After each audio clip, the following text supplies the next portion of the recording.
நண்பர்களே, உங்கள் வெற்றியின் மற்றும் மகிழ்ச்சியின் திறவுகோல் உங்கள் மூளைதான் என்பது உங்களுக்கு தெரியுமா? நமது மூளை வலிமையாக இருந்தால் நாம் மிக முக்கியமான முடிவுகளை கூட எளிதாக எடுக்க முடியும், மேலும் எந்த ஒரு கஷ்டங்களையும் தைரியத்துடன் எதிர்கொள்ள முடியும். ஆனால் பிரச்சனைகள் நம்மை சூழ்ந்து கொள்ளும்போது பல நேரங்களில் நாம் நம்மையே கைவிட்டு விடுகிறோம். அப்படியான சூழ்நிலையில் மனதளவில் எப்படி வலிமை பெறுவது, கஷ்டங்களை எப்படி தோற்கடிப்பது என்று தெரிந்து கொள்ள விரும்பினால் நிச்சயமாக இந்த காணொளியை இறுதி வரை பாருங்கள். இன்று உங்கள் சிந்தனையையும் வாழ்க்கையையும் முழுமையாக மாற்றக்கூடிய 8 விலைமதிப்பற்ற விதிகளை நான் உங்களுக்குச் சொல்லப் போகிறேன். எனவே நண்பர்களே, உங்கள் பொன்னான நேரத்தை எங்களுக்கு அளிப்பதோடு லைக் செய்தும் சப்ஸ்கிரைப் செய்தும் ஆதரவு தாருங்கள். இதன் மூலம் எங்களால் உங்களுக்கு மேலும் சிறந்த அறிவை வழங்க முடியும். நண்பர்களே, நமது மூளையை சரியான முறையில் பயன்படுத்தும்போது மட்டுமே அது நன்றாகச் செயல்படும். நமது வாழ்க்கையின் சிறிய மற்றும் பெரிய அனைத்து முடிவுகளுக்கும், கடினமான சூழ்நிலைகளுக்கும், மாற்றங்களுக்கும் அதுவே அடிப்படையாகும். மனதளவில் வலிமையாக இருப்பது மிக முக்கியமானது. ஏனெனில் வாழ்க்கையின் ஒவ்வொரு நொடியும் நல்லதாக இருக்காது. சில சமயங்களில் நாம் பலவீனமாகவும் உதவியற்றவர்களாகவும் உணரும் கடினமான சூழ்நிலைகளில் மாட்டிக்கொள்கிறோம். ஆனால் மனதளவில் வலிமையானவர்கள் அனைத்து கஷ்டங்களிலிருந்தும் ஒரு வழியை கண்டுபிடிக்கிறார்கள். இந்த காணொளியில் நீங்கள் எப்படி மன வலிமையை பெறலாம், உங்கள் கடினமான காலங்களில் இருந்து எப்படி வெளியே வரலாம் என்று நாம் விவாதிக்கலாம். ஒரு புத்த குரு தனது சீடர்களுக்கு முன் அமர்ந்து மனதின் மற்றும் சிந்தனைகளின் அளவற்ற சக்தியை பற்றி பேசிக் கொண்டிருந்தார். ஒரு நபரின் மனதில் மின்னும் ஒவ்வொரு சிந்தனையும் அவரவர் வாழ்க்கையை பாதிக்க முடியும் என்று அவர் எளிய வார்த்தைகளில் அவர்களுக்கு கற்பித்தார். சில சிந்தனைகள் பிரகாசமான சூரிய ஒளி போல நம்மை நல்ல பாதைகளில் முன்னோக்கி நடத்துகின்றன. அவை நம்மை மேலும் நல்ல மனிதர்களாக்கி வெற்றிக்கு அருகில் கொண்டு செல்கின்றன. ஆனால் மற்ற சில சிந்தனைகளோ இருண்ட மேகத்தைப் போல நம்மை மனச்சோர்வுக்கும் அழிவுக்கும் தள்ளிவிடலாம். அவர் தொடர்ந்து பேசிக் கொண்டிருந்த போது கூட்டத்தில் இருந்த ஒரு ஆர்வம் கொண்ட சீடன் ஆவலுடன் எழுந்து நின்றான். அவன் பணிவுடன் குருவிடம் ஒரு கேள்வியை கேட்டான். குருவே, நமது இந்த மூளையை, நமது சிந்தனைகளின் இந்த மூலத்தை மேலும் வலிமையாகவும் ஆற்றல் நிறைந்ததாகவும் ஆக்க வழி ஏதேனும் இருக்கிறதா? குரு புன்னகையுடன் பதிலளித்தார். ஆம், நிச்சயமாக இருக்கிறது. ஒருவர் எப்படி மனதளவில் மேலும் வலிமை பெற முடியும் என்பதை நான் உங்களுக்குச் சொல்கிறேன். ஆனால் அதற்கு முன் உங்கள் மனதையும் மூளையையும் பற்றி சில அடிப்படை விஷயங்களை நீங்கள் புரிந்து கொள்ள வேண்டும். நீங்கள் ஒவ்வொருவரும் கவனத்துடன் இதை கேளுங்கள். இந்த கொள்கைகளை நீங்கள் உணர்ந்தால் மட்டுமே உங்கள் மன வலிமையை எப்படி வளர்த்துக் கொள்வது என்று உங்களுக்கு புரியும். அவர் தன் வார்த்தைகளை தொடர்ந்தார்.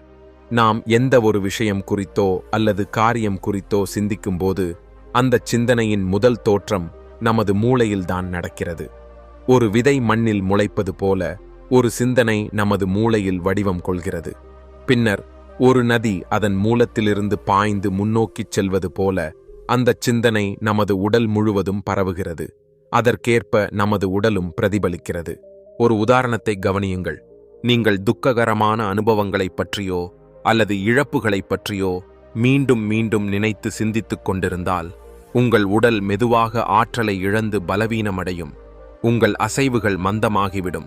உங்கள் தோளில் ஒரு சுமையை வைத்தது போல நீங்கள் உணர்வீர்கள். ஆனால் இதற்கு நேர்மாறாக நீங்கள் ஊக்கமளிக்கும், மகிழ்ச்சி நிறைந்த அல்லது இலக்குடன் கூடிய விஷயங்களைப் பற்றி சிந்திக்கும்போது உங்களுக்குள் ஒரு புதிய ஆற்றல் பொங்கி எழத் தொடங்கும். அது ஒரு அணை திறந்துவிடப்பட்டது போல இருக்கும். எல்லையற்ற ஆற்றல் உங்களுக்குள் நிரம்பி வெளியே பாயும்.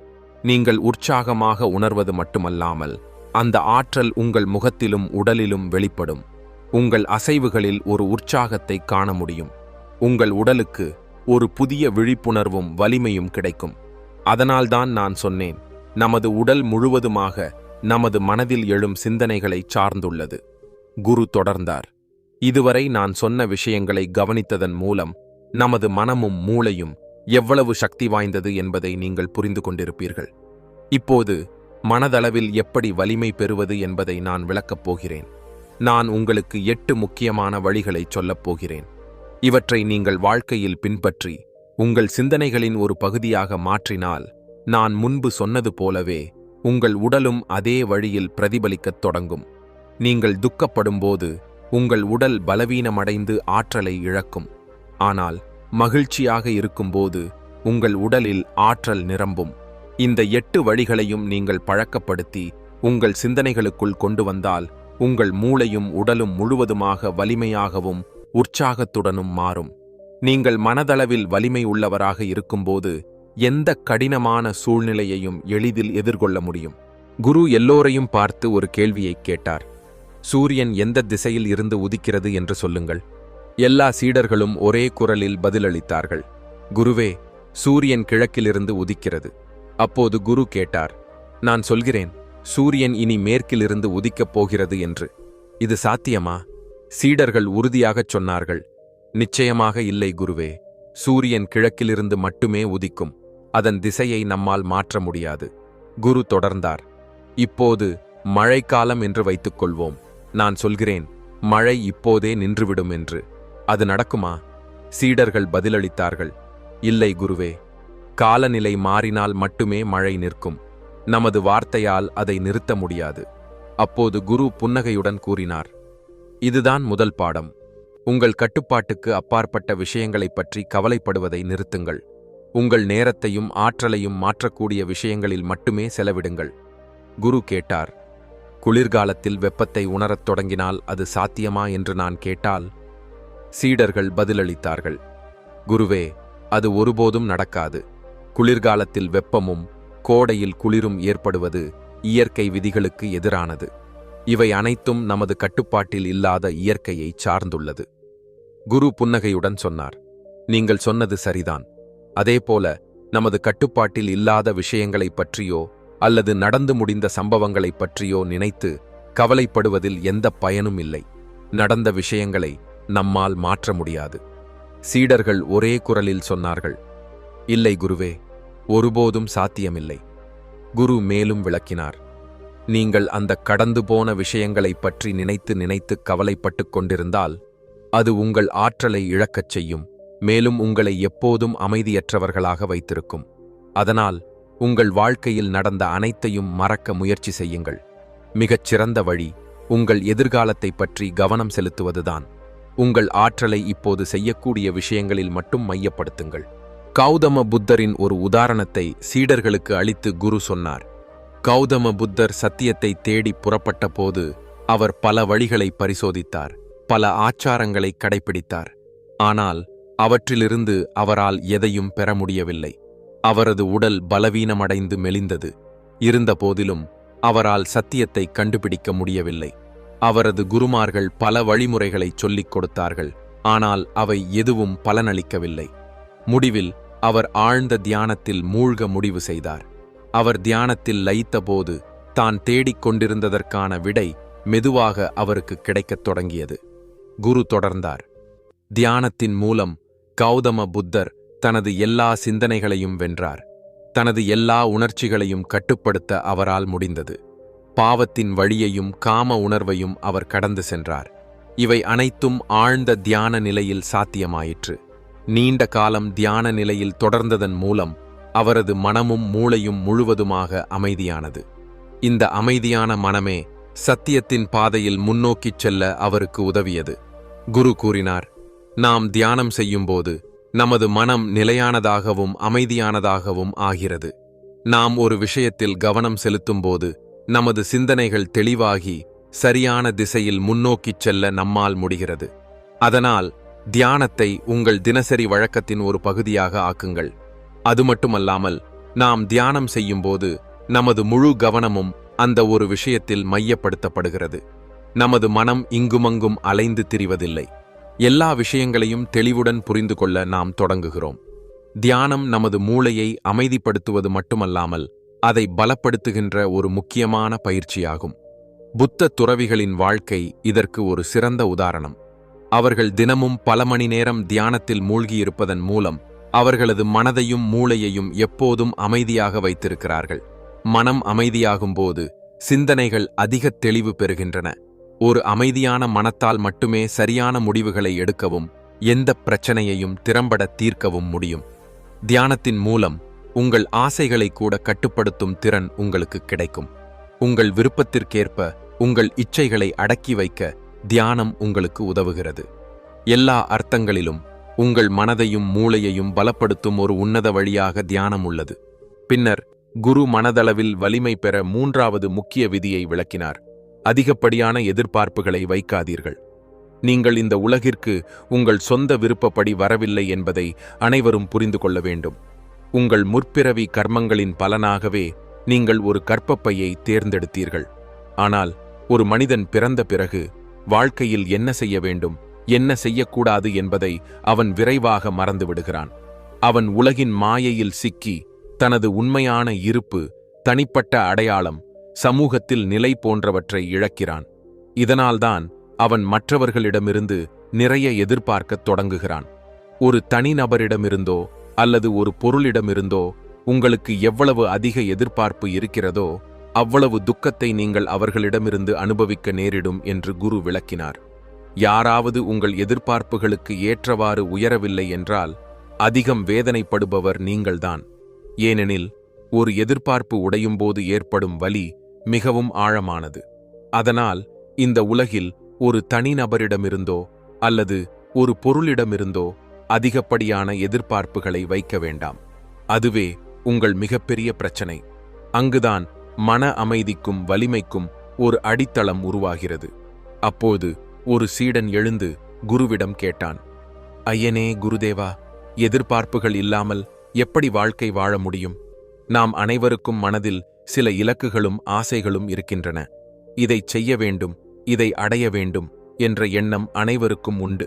எதிர்பார்ப்புகளையும் ஆசைகளையும் வைப்பது தவறா? குரு புன்னகையுடன் பதிலளித்தார். இந்த கேள்விக்கு நான் பின்னர் பதிலளிக்கிறேன். ஆனால் முதலில் எதிர்பார்ப்புகளின் சுமை உங்கள் மன மற்றும் உணர்ச்சி ஆரோக்கியத்தை எவ்வாறு பாதிக்கிறது என்பதை புரிந்து கொள்ளுங்கள்.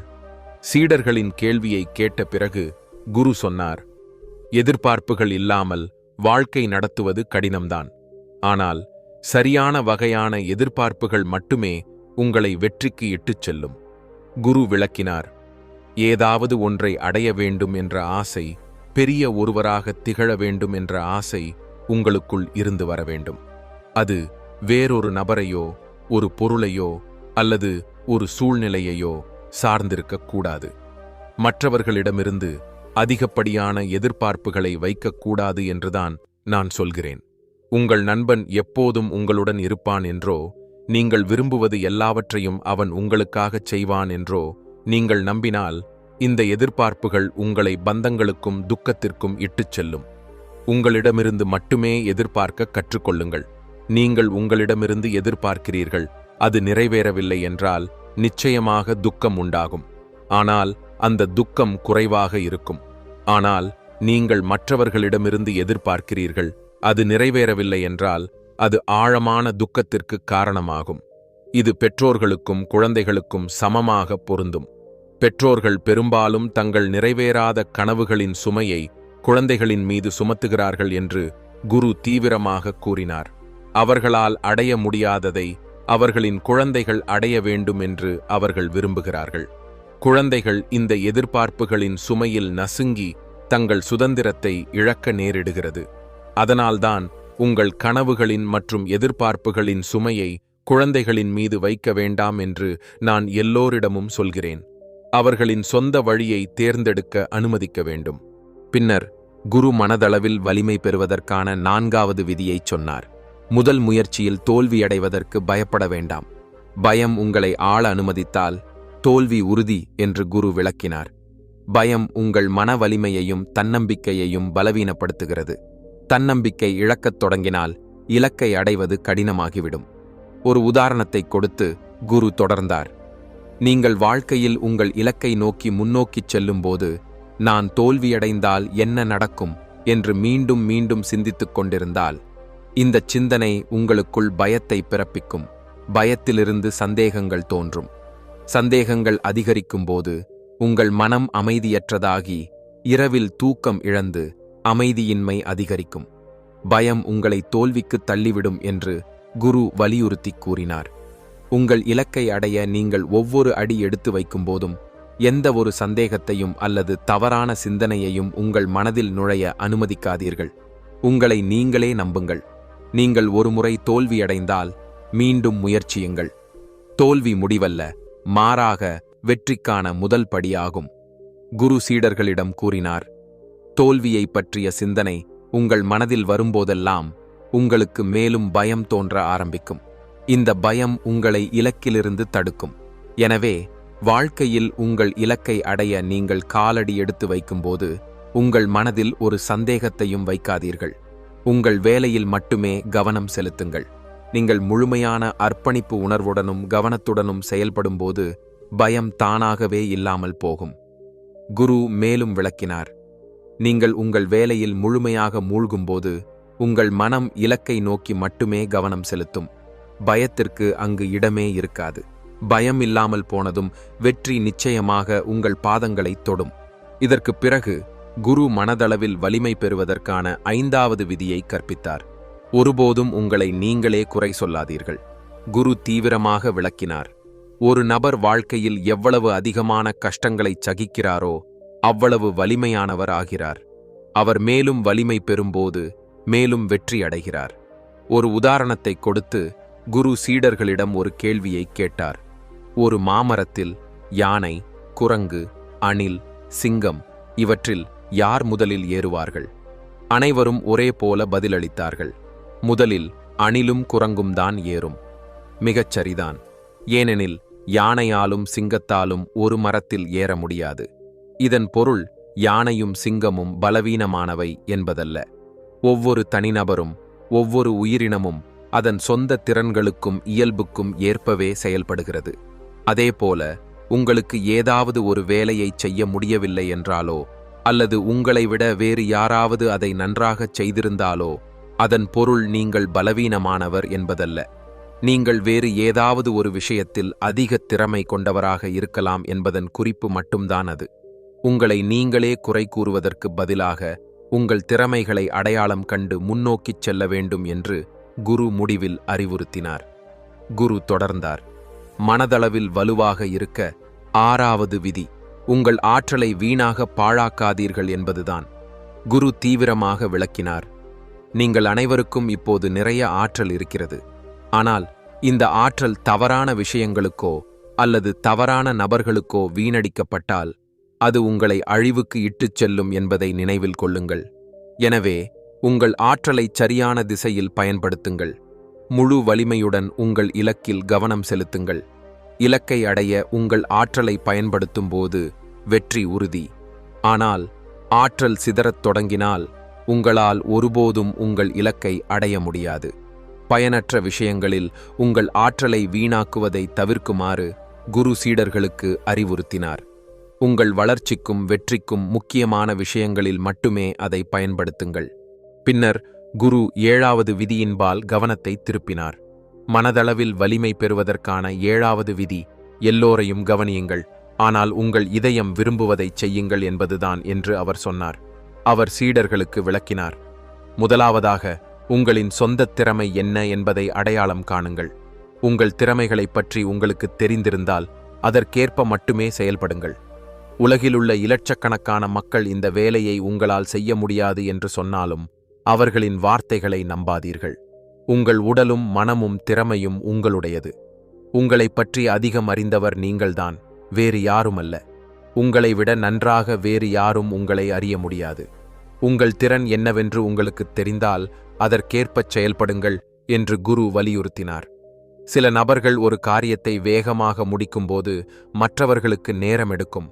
ஆனால் அதன் பொருள் யாரும் பலவீனமானவர்கள் என்பதல்ல. ஒவ்வொரு தனிநபருக்கும் அவரவருக்கான வழியும் அவரவருக்கான வேகமும் உண்டு. எனவே மற்றவர்களின் வார்த்தைகளை கவனியுங்கள். ஆனால் முடிவில் உங்களுக்குச் சரியெனத் தோன்றுவதையும் உங்கள் திறன்களுக்கு ஒத்திருப்பதையும் செய்யுங்கள். குருவின் இந்த வார்த்தைகளை கேட்ட சீடர்கள் உத்வேகம் பெற்றனர். தங்கள் ஆற்றலை சரியான திசையில் பயன்படுத்தவும், சொந்த இதயத்திற்கு காது கொடுக்கவும், திறன்களுக்கு ஏற்பச் செயல்படவும் தீர்மானித்தார்கள். தங்கள் சொந்த திறமைகளை புரிந்து கொள்ள அவர்களுக்கு உரிமை உண்டு. எனவே அதற்கேற்ப வேலையை தேர்ந்தெடுக்க வேண்டும் என்று குரு சீடர்களுக்கு அறிவுறுத்தினார். உங்கள் சக்திக்கு ஏற்பச் செயல்பட்டு உங்கள் மனசாட்சியின் குரலை பின்பற்றும்போது நீங்கள் நிச்சயமாக வாழ்க்கையில் முன்னோக்கிச் செல்வீர்கள். பல நபர்கள் தங்கள் ஆற்றலை உணராமல் மற்றவர்களை கண்மூடித்தனமாக பின்பற்றி விலைமதிப்பற்ற நேரத்தை வீணடிக்கிறார்கள் என்று குரு மேலும் கூறினார்.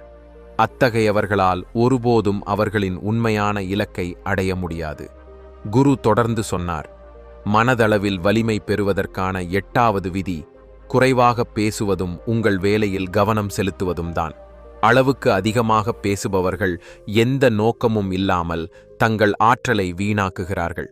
அதிகமாக பேசும் நபர்கள் குறைவாக சிந்திக்கவே வாய்ப்புள்ளது. ஏனெனில் அவர்களது ஆற்றல் அதிகப்படியான பேச்சால் இழக்கப்படுகிறது. அவர்களின் மனதிற்கு விஷயங்களை ஆழமாகச் சிந்திக்க நேரம் கிடைப்பதில்லை. இதற்கு நேர்மாறாக குறைவாக பேசுபவர்களுக்கு சிந்திக்க அதிக நேரம் கிடைக்கிறது. நீங்கள் ஒரு யோசனை அல்லது விஷயத்தில் அதிக கவனம் செலுத்தும்போது நீங்கள் வெற்றியை நோக்கி முன்னேறிச் செல்கிறீர்கள். ஏனெனில் சரியான சிந்தனைகள் உங்கள் மனதில் வந்து உங்கள் இலக்குகளை அடைய உதவுகின்றன. தான் ஒரு கேள்வியை கேட்டால் அவர்கள் முதலில் சிந்தித்து பின்னர் பதிலளிக்க வேண்டும் என்று குரு சீடர்களிடம் கூறினார். ஆனால் தொடர்ந்து பேசும் ஒருவரால் ஆழமாக புரிந்து கொள்ள முடியாது. ஒரு சீடன் அதிகமாக பேசிக் கொண்டிருந்தால் அதன் பொருள் அவன் தனது ஆற்றலை வீணடிக்கிறான், மேலும் குருவின் வார்த்தைகளில் கவனம் செலுத்த முடியவில்லை என்பதுதான். அத்தகைய ஒரு நபர் மனச்சோர்வு காரணமாக தவறான பதில்களை கொடுக்க வாய்ப்புள்ளது. மறுபுறம் அமைதியான மற்றும் கவனமுள்ள ஒரு சீடன் கவனமாக கேட்டு சிந்தித்த பிறகு சரியான பதில்களை அளிக்கிறான். எனவே சீடர்கள் குறைவாக பேச பயிற்சி செய்ய வேண்டும். நீங்கள் தேவையற்ற பேச்சை குறைக்கும்போது எந்த ஒரு விஷயம் அல்லது யோசனையிலும் உங்களால் நன்றாக கவனம் செலுத்த முடியும். உங்கள் சிந்தனை தெளிவாகும்போது ஒரு பிரச்சனைக்கான தீர்வு இயல்பாகவே வரும். மேலும் குறைவாக பேசுவது ஆற்றலை சேமிக்க உதவுகிறது. அது பின்னர் ஆழ்ந்த சிந்தனைக்கும் சுய வளர்ச்சிக்கும் மேலும் உற்பத்தி திறனுடனும் பயன்படுத்தப்படலாம். மனதளவில் வலிமை உள்ளவர்களாக மாற உதவும் 8 முக்கியமான தத்துவங்கள் இவை என்று குரு சீடர்களிடம் கூறினார். இந்த 8 விதிகளையும் நீங்கள் உறுதியுடன் வாழ்க்கையில் பின்பற்றினால் நீங்கள் மனதளவில் மிகவும் வலிமை உள்ளவராக ஆவீர்கள். உங்கள் வாழ்க்கையில் எந்தவிதமான பிரச்சனைகளோ தடைகளோ இருக்காது. ஒருவேளை ஏதாவது பிரச்சனை வந்தாலும் உங்களால் அதை தைரியத்துடன் எதிர்கொள்ள முடியும். குருவின் இந்த வார்த்தைகளை கேட்ட பிறகு அனைத்து சீடர்களும் அவரை வணங்கினார்கள். இந்த 8 விதிகளும் தங்கள் வாழ்க்கையில் எவ்வளவு பெரிய மாற்றங்களை கொண்டு வரும் என்பதை அவர்கள் புரிந்து கொண்டனர். அவர்கள் குருவின்பால் தங்கள் மரியாதையை வெளிப்படுத்தினார்கள். அன்றைய பாடம் அத்துடன் நிறைவடைந்தது. பின்னர் அனைத்து சீடர்களும் அவரவர் ஆசிரமங்களுக்கு திரும்பினார்கள்.